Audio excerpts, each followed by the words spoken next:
חלון ביתי, חרדיאן נטה. השיר מתאר את נופה של פריזלנד ונכתב במקור בשפה הפריזית.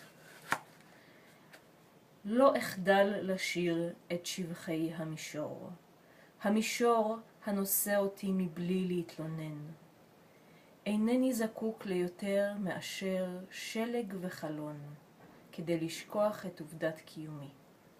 שורת העצים העירומים ליד האופק אינה שר למקום כלשהו, ואפילו לא שורת עצים ליד האופק, היא רישום מהיר שעשה מלאך, בלי משים, כשהתעורר לרגע משנתו, מתח את איבריו המחוברים לעפרונות, ונרדם שוב, מבלי להבחין כלל בשינוי שחוללו תנועותיו הספורות.